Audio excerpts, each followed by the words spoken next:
In what you've done with your life thus far, is it giving you what you want?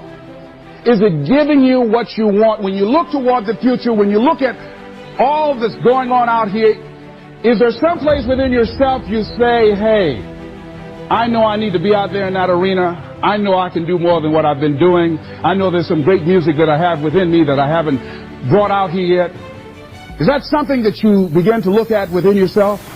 See, I say if you look at your life, and if you're not getting what you want, you owe it to yourself to do something differently. If you're on a job, 85% they say of Americans go to jobs that they're unhappy. If you're doing something 8 hours a day that you don't like, it's not giving you what you want, it's not giving you a strong feeling of satisfaction and fulfillment, you're miserable, you hate to go there, you're depressed just thinking about it, you sing the Thank God It's Friday song every week. If that's what it is, you owe it to yourself to start strategically working to change directions. See, but you know what most people will do? Most people will resist change. Most people will fight change as if change would be worse than what they're experiencing. See, they know this. They're familiar with this. Most people will not challenge the unknown. They won't just step out there. See, there's certain things that got to be in place. They got to see it all together. And life isn't like that. That's not how you grow. So as you look at your life, you're saying, I'm not getting what I want. As you begin to look toward the future, begin to know that whatever it takes for you to create that, you've got that in you. You've got that. You've got genius in you. You've got goodness in you. You've got creativeness in you. If you decide to take the initiative to change the current quality of your life, I say to you that you will find that the universe is on your side. That life is on your side. Now, will it be turbulent? Yes. Will it be easy? No. Will you have some opposition? Yes. Will I make a lot of mistakes? Yes. Will I get hurt? Yes. Yes. See, a lot of people won't try anything different in life because they don't want to get hurt. Let me tell you something. It's too much pain to duck. Pain is everywhere. You can hide under here. It will come where you are. It's everywhere. Viktor Frankl calls it unavoidable suffering. You can't duck it. But most people spend their life not wanting to deal with the pain of rejection, the pain of defeat, the pain of being disappointed, the pain of losing, the pain of failure, the pain of being criticized, the pain of not being liked, the pain. That's called life. Life is full of pain. It's everywhere. But guess what? There's no gain without pain.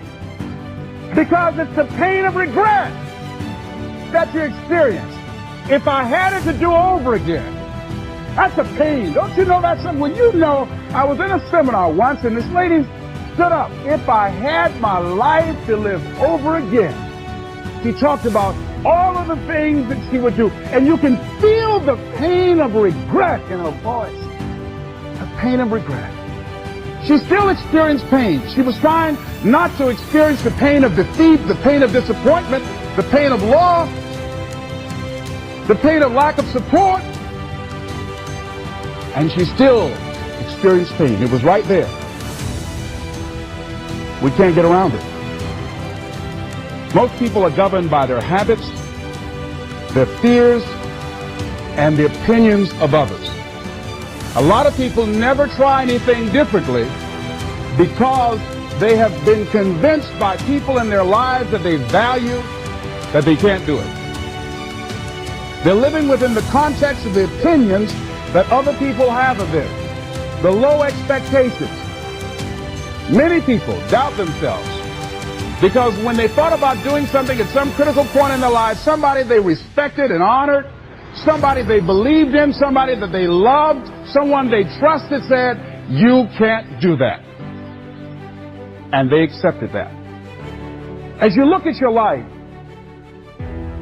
ask yourself the question, What would your life be like? What would your life look like if you decided not to care what people thought of you? What would your life be like if you decided to give up some of your fears? What would your life be like if you decided to become courageous? What would your life be like? If you decided to act on your dream, if you did what you felt in your heart. You know what courageous means? Tom Ruskin and Randy Reed said. They said that courage comes from a French word which means of the heart. But how does it feel to you? He says it's courage, it takes courage to live. Says most people go through life not allowing themselves to step out because they don't want to let go. They don't want to be blown around. They don't want to be moved. The courage to face life's whirling wind of contradictions. The courage to love yourself. The courage to love. For years, I was afraid to love. The courage to take a chance.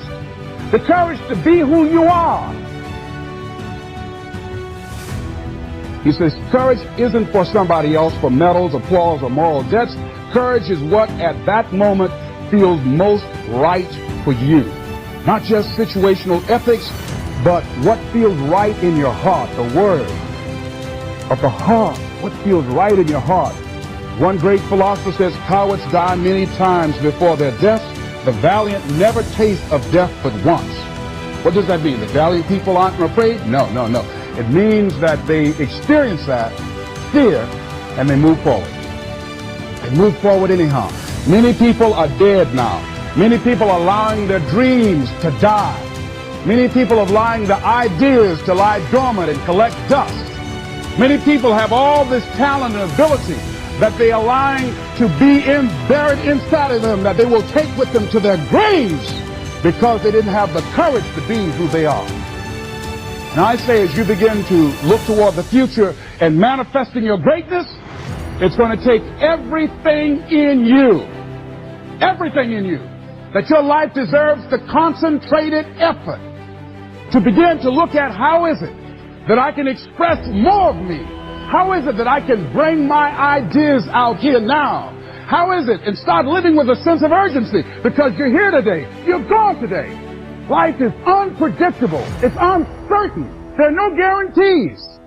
No guarantees out here at all. So holding back, what are you waiting on? Ask yourself, what's the benefit of your waiting? What's the benefit of your not living your dream? What's the benefit of not listening to yourself? Oh, please, listen to yourself. You know the feelings. If you start listening to the feelings in your heart, and I'm doing it now more every day, I find that my feelings, I can trust them. And I say to you that as you look toward the future, you look at life on a daily basis, if there's something that you have been given, if you've heard something within yourself that you know that what you're doing now doesn't fit for you, it doesn't work for you, it's not giving you what you want, and there's something else that you want to do, don't allow that inner doubt in you to talk you out of it. To build a case on why you can't have it. To tell you why you're not good enough. You ignore that inner voice and all of the external voices. Don't judge the possibilities for what you can do based upon the circumstances, because the circumstances won't determine who you are. Don't determine what you're able to do based upon your resources. Don't determine what's possible for you based upon where your life is right now. Where your life is right now is not you. That's just what it is right now. But the possibilities for you are unlimited. If you're in a rebuilding process, it's unlimited. If you're coming back from adversity and devastation, it's unlimited of what you can do. That's the capacity of human beings. It doesn't matter how many mistakes you've made. It doesn't matter how many flops you've had. It doesn't matter how much money you've lost. In fact, I see it only as an investment of what you learn from life. Not losses, but investments of what's possible for you. And I say to you that once you start listening to yourself and as you begin to act on your dream, as you start just trying to find your way, doing what you can with what you have, you will start seeing things opening up for you. You'll start attracting people. You say, where'd it come from? things will start coming together, clicking for you. You say, whoa, you start brainstorming. Ideas will come out of nowhere as you focus on it. The key to it is to begin to focus on what it is you want to do. Why, Les? Why is that important? Because as you focus on that which you want to do, that which we focus on, that which we give our energy to, it will begin to multiply. It will begin to expand. It will begin to develop your consciousness. And out of that comes your greatness. Out of that comes a commitment. Out of that comes a passion for life. Out of that comes a special power that you have in you that you haven't even called on yet. See, the powers that we have will never reveal themselves if we don't challenge them, if we don't put ourselves in a position where we have to use them. So things. I was reading a book that's a really interesting book called Instant Millionaire, and the guy said, put yourself in a position where you can't retreat, where it's do or die, sink or swim. Here's what you'll find out. You'll develop incredible swimming skills. You'll find yourself stroking unlike you've ever seen before. Through the inspiration of desperation, you'll become more creative than ever before. So what is it? How do we handle that whole piece? Throw your whole self into it. See, most people go at it tentatively. They don't give all their stuff. They don't concentrate. They don't put everything they've got in them. One guy wrote a book called All You Can Do Is All You Can Do. And all you can do is enough. But he said, make sure you do all you can do. And if we're honest this evening, we know that we haven't done all we can do. So as we look at the future, we can decide that from this day forward, as I look at my personal relationships, if I look at my professional relationships, if I look at my family relationships, as I look at all the dimensions of my life, looking at myself mentally, emotionally, and spiritually, I'm going to do all I can do to develop me, to bring my talent out here, to make a contribution to life.